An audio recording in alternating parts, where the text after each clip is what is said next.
When I was in 7th grade, I was the target of bullies. When I'd go to school, in the hallways, there were always kids shoving me, pushing me. When I'd go into a classroom, if the teacher wasn't there, a group of boys would surround me and kick me. And this happened every day. Every day I was being pushed, shoved, threatened, kicked, hit. I told teachers, and nothing ever happened. I told my parents. They didn't know what to do about it. It just kept going on and on. Now, I was brought up never to fight, never to throw a punch. I grew up in a church that taught never fight, never use violence. So I never did. But one night at the supper table, my dad in frustration said, "Ryan, go ahead and hit him." I was so excited. This was great. Now I'm going to be able to fight back. I'm going to teach those bullies a lesson. And so the next day, I went to school with confidence. I walked into one of those classrooms. The teacher wasn't there. And sure enough, a group of about 5 boys got up from their chairs. They surrounded me. They started kicking me. And I grabbed one of those kids by the collar of his shirt, and I raised my fist, and I just couldn't hit him. I mean, he was looking at me. He was scared as could be, and it just didn't seem right to punch him. But I didn't know what to do, so I'm holding on to his collar. I got my fist up like this. I'm not sure what to do. This kid, he's freaking out. He's punching me. He's hitting me on the cheeks back and forth like this. I'm still not sure what to do. And then he picks up a pencil and he stabs me right here. Well, blood came out. That stopped the fight right there. They had to take me to a doctor for stitches. After that, the bullies never bothered me again. I think they were ashamed. That boy who stabbed me, for the next couple of weeks, he was afraid of me. He would avoid me in the halls. He was afraid I would retaliate. I didn't retaliate. I didn't think about him. On the last day of school, as I was sitting in the cafeteria, I was drawing a picture of a car, and this boy sat down next to me, and he looked at my drawing, and he said, "Hey, that's a neat car." And I said, "Thanks." I guess that was his way of saying he was sorry, and we made peace.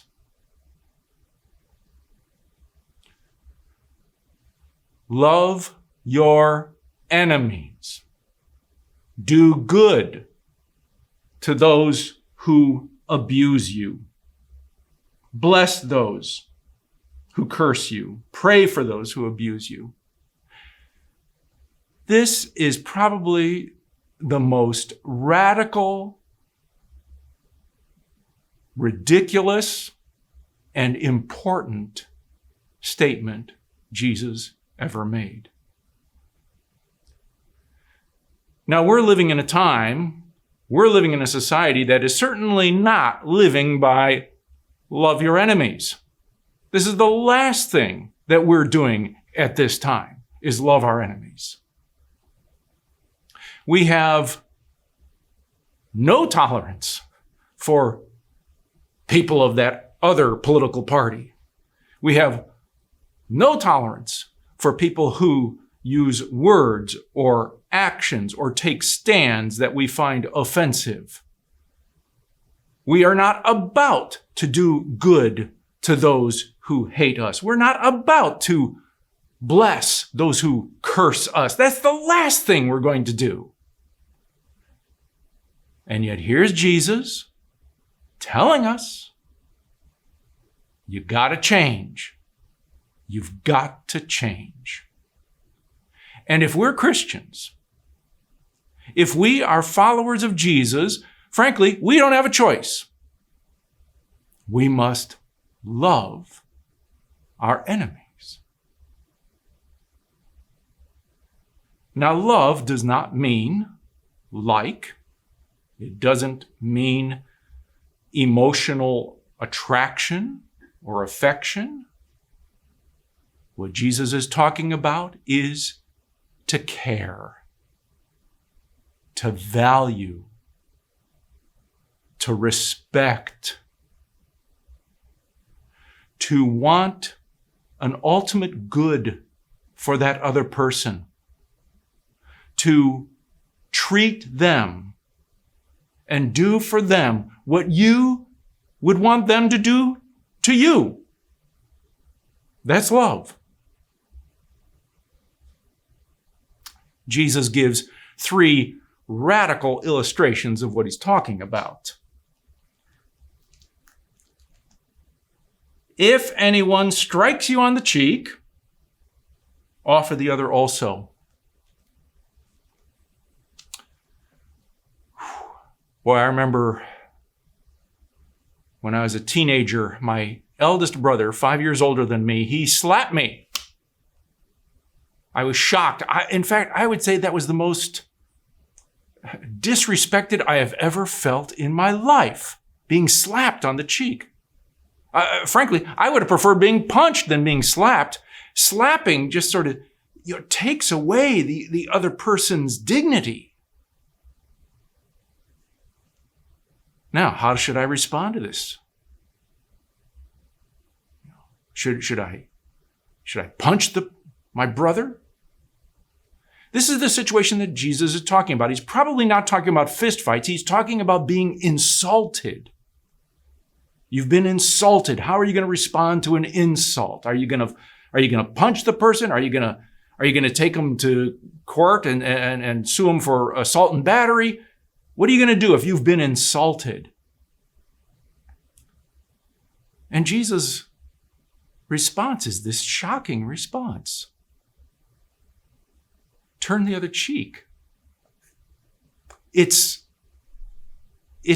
an action, but it's not a reaction. It is calm rather than angry. It is seeking resolution rather than retaliation. It is brave rather than fearful. It is surprising. It is disarming. It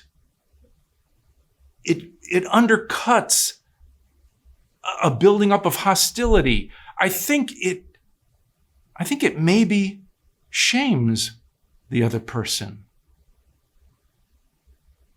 Helps them to change what they're doing.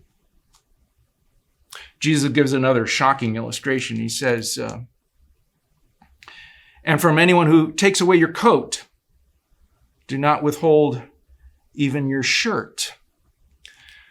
I think the context here is that someone has taken you to court and is suing you for your coat, your cloak, because you can't pay a debt that you owe.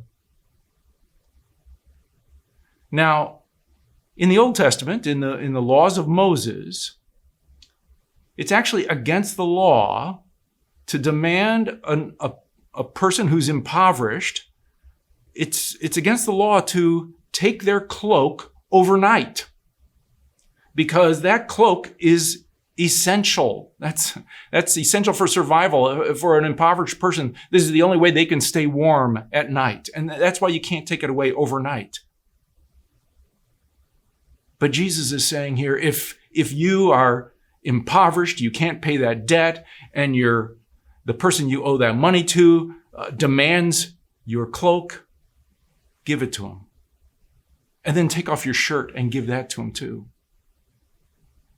I think perhaps this is shaming the other person, helping them recognize that what they're doing isn't right. Well, Jesus goes on to another shocking illustration. Give to everyone who begs from you, and if anyone takes away your goods, don't ask for them again. If anyone takes away your goods, that sounds like somebody is a thief robbing you. I don't think, though, that that's actually the context. I think more likely we're talking about you have lent somebody money and they haven't repaid you. They won't repay you. You've lent them perhaps tools and they won't give them back. I think that's more likely the context. I know over the years, many people have come to me and have asked for, a bit of money. Could I have $20? Could I have $50? I really need it. I need to pay off this little thing here. I'll pay you back next week. I guarantee I'll pay you back next week as soon as I get that paycheck. I can't remember a single time I have ever been paid back. So what should I do about that? Should I get angry and decide, all right, from now on, I'm never giving anybody any money because I never get paid back? Is that what I should do? Should I regard people who are in desperate circumstances who don't pay me back? Are they enemies now? And Jesus says, no. No, a person in need is a person in need. Respond to that need. Don't close your heart, open your heart. Be as generous with them as you would want people to be generous with you if you were in the same circumstance. If you love those who love you, how's that special? Even sinners do that. If you do good to those who do good to you, how's that special? Even sinners do that. If you lend to those whom you hope to receive, how's that special? Even sinners do that. By sinners, Jesus means those who don't keep the law, those who don't care about the laws of Moses, those who don't care about the food laws or the Sabbath laws or maybe a bunch of other laws too. If we were putting this into today's language, I think it would be something like, even people who aren't religious, even people who aren't spiritual, even people who are selfish hedonists, they'll do good to people who do good to them. They'll love people who love them. We'll do I'll scratch your back if you'll scratch my back. And Jesus is saying, if that's all we're doing, we'll never change the world. The world will never change. The world will never change if all we're doing is loving those who love us.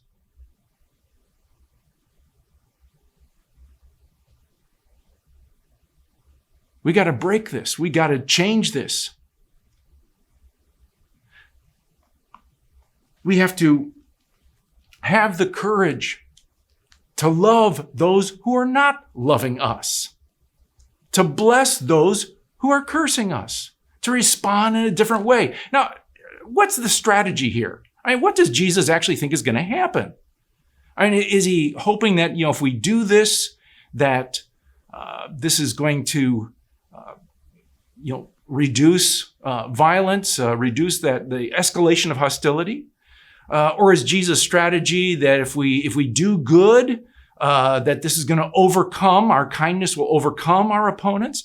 Is he assuming that these positive actions will shame our opponents and change their minds? Or is Jesus saying, regardless of whether this works or not, this is who God is. This is God's character. Well, I think the truth is all of these. I think that Jesus is hoping that this does undercut escalation of hostilities. I think he is hoping that kindness will overcome our opponents, that some of these actions may shame the opponent, help them to realize the wrong that they're doing. But regardless of whether it works or not, that's ultimately not what matters. What matters is that we be like God. Your reward will be great, and you will be children of the Most High, for he's kind to the ungrateful and the wicked. We must be like God. We must be merciful. We must show unconditional compassion to everyone, because that's who God is. That's what God does for us.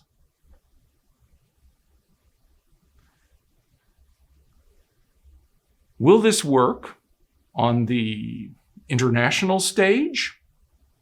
How about nations that are enemies of each other? Should we do this? Should we love our enemies?